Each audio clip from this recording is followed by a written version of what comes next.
नमस्कार। मैं 5 वीडियो की एक छोटी श्रृंखला में विपश्यना ध्यान के दिलचस्प पहलुओं को साझा करने का इरादा रखता हूँ।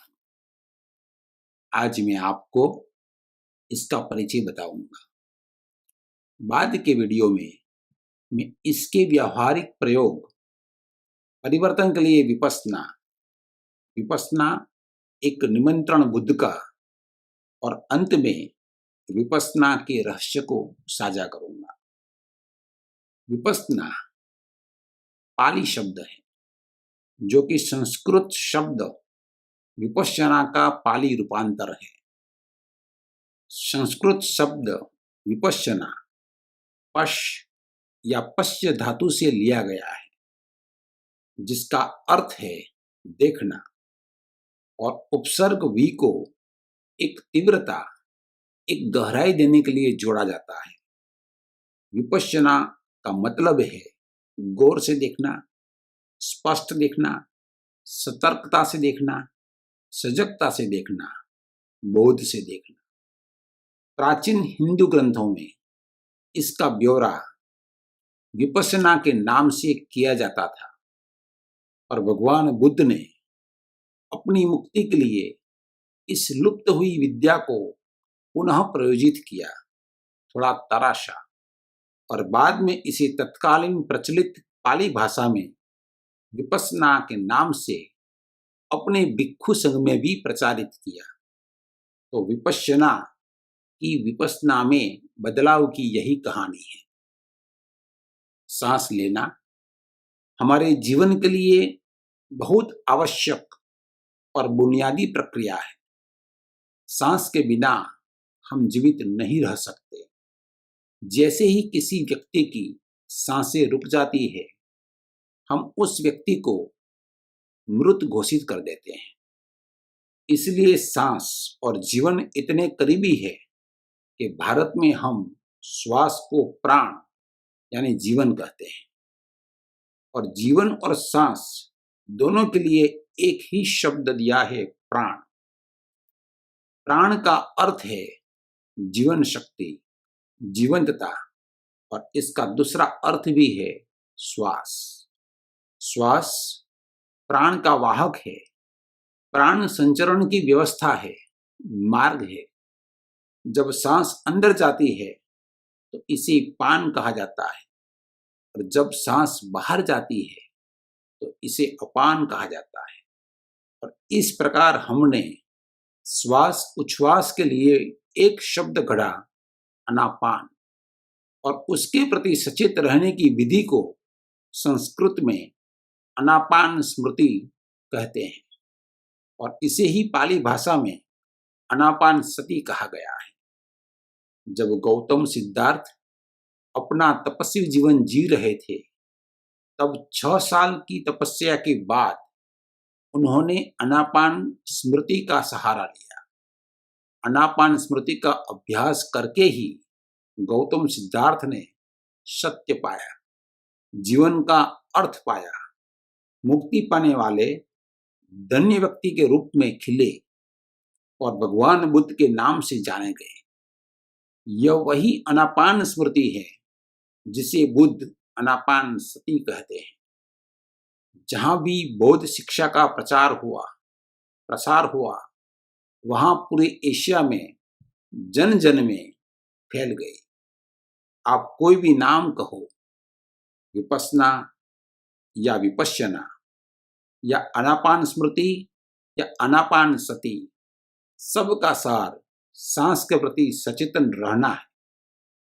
अलग अलग समय में और अलग अलग क्षेत्र में इसे अलग अलग नाम मिले, उसके अलग अलग संस्करण हुए, चाहे वो पारंपरिक बर्मी हो या श्रीलंकाई हो या चीनी हो या तिब्बती हो या जापानीज तरीका हो या आधुनिक युग के अर्वाचीन तरीके हो, जिसे सूचीबद्ध करना मुश्किल होगा। कुल मिला के उसका सार श्वास, विचारों और संवेदनाओं को समता और जागरूकता के साथ देखना है। विपश्यना भारत की सबसे प्राचीन ध्यान की तकनीकों में से एक है। यह विज्ञान भैरव तंत्र में दी गई ध्यान की 112 तकनीकों में से सबसे पहली और सबसे आसान ध्यान की तकनीक है। विज्ञान भैरव तंत्र की किताब भगवान शिव ने अपनी अर्धांगिनी देवी पार्वती को उद्बोधित करते हुए लिखा था। भगवान बुद्ध ने इसी ध्यान पद्धति का उपयोग अपने आत्मज्ञान के लिए किया और इसे प्रचारित भी किया। और इस प्रकार जैसा कि भगवान बुद्ध ने उसे फिर से खोजा हो, यह विधि सुर्खियों में आई। भगवान बुद्ध ने सार्वभौमिक बीमारियों के लिए एक सार्वभौमिक उपाय के रूप में इसे सिखाया। बौद्ध विधि के रूप में इसका अभ्यास पूरे एशिया में फैला और अब ध्यान के लिए दुनिया के सभी हिस्सों में मशहूर है। लेकिन विपश्यना, जो मूल रूप से विपश्यना कहलाती थी, वह ध्यान की एक तकनीक के रूप में भारतीय मूल की सदियों पुरानी प्राचीनतम तकनीक है। विपश्यना का सीधा मतलब है बिना किसी लगाव या अस्वीकृति के सांस, विचारों और संवेदनाओं का अवलोकन करना और अपनी आत्म जागरूकता और संभाव को बढ़ाना है।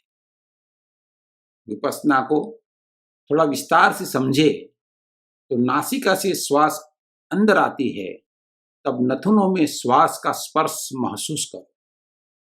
श्वास भीतर जाती है, फेफड़े फैलते हैं, महसूस करें फेफड़े फैल रहे हैं। फिर एक पल के लिए सब कुछ रुक जाता है। उस रुकने वाले पल का अनुभव करें। फिर श्वास मुड़ती है और बाहर जाना शुरू होती है। फेफड़े सिकुड़ते हैं, महसूस करें कि फेफड़े सिकुड़ रहे हैं। फिर श्वास नथुनों से बाहर निकलती है। नथुनों से बाहर जाती गर्म सांस को महसूस करें। फिर एक पल के लिए सब कुछ रुक जाता है। उस रुकने वाले पल को महसूस करो। उस रुकने को महसूस करो। फिर एक नया सांस का चक्र, सांस का वर्तुल शुरू होता है। यह श्वास का चक्र है, वर्तुल है। यह श्वास चक्र को चुपचाप देखते रहो। श्वास की चाल ढाल में हस्तक्षेप करने की कोई बात नहीं है। बस देखते रहो। श्वास का चक्र, श्वास का वर्तुल, श्वास की सहज चाल ढाल, विपश्यना का यही अर्थ है। बुद्ध कहते थे इहि पस्सी को, जिसका अर्थ है आओ और देखो। आप हमेशा सांस ले रहे हैं, आप तो बस बैठ जाएं और अपनी सांस को देखें कि यह कैसे आती है और कैसे जाती है। बिल्कुल वैसा ही जैसे कि आप नदी के किनारे बैठे हो और नदी की बहती धारा को देख रहे हो। अब क्या करेंगे? अगर लहर आती है तो तुम देखोगे। लहर का आना और लहर नहीं आती तो तुम देखोगे लहर की अनुपस्थिति। या मान लीजिए आप बालकनी में, झरोखे में बैठे हैं और सड़क पर होने वाली हलचल को देख रहे हैं। आप देखेंगे पैदल चलने वाले, बाइक चलाने वाले, आप देखेंगे सड़क पर दौड़ती हुई कारें और बसें, और कौन जानता है कब गाय और भैंस आ जाए। आप उन्हें भी देखेंगे। जो भी आ रहा है तुम उसे वैसे ही देखते रहो जैसे वह है। आप सड़क पर होने वाली हलचल को बदलने की इच्छा नहीं करते।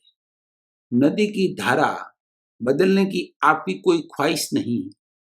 इसी तरह आप तो अपनी सांस को देखते हो जैसे कि वह चल रही है अपनी प्राकृतिक चाल ढाल में, अपनी प्राकृतिक लय में।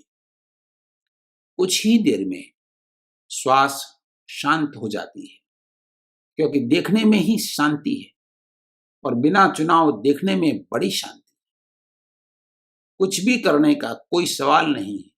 यह जैसा है वैसा ठीक है। जैसा है वैसा ही अच्छा है। जो कुछ भी हमारी आंखों के सामने से गुजर रहा है उससे हमारा कोई लेना देना नहीं है, तो उकसाने का कोई सवाल नहीं है, आसक्त होने का कोई सवाल नहीं है। जो भी विचार या भावनाएं आ रही है आप उन्हें देख रहे हैं, बिना चिपके या अस्वीकार किए। श्वास के जो आवन जावन है वह धीरे धीरे शांत होने लगेगी, विचारों की तरंगे कम हो जाएगी, भावनाओं और संवेदनाओं का बवंडर भी धीमा पड़ जाएगा।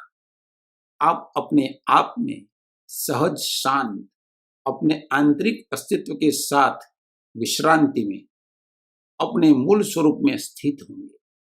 अगले वीडियो में मैं विपश्यना के व्यवहारिक प्रयोग के बारे में बात करूंगा।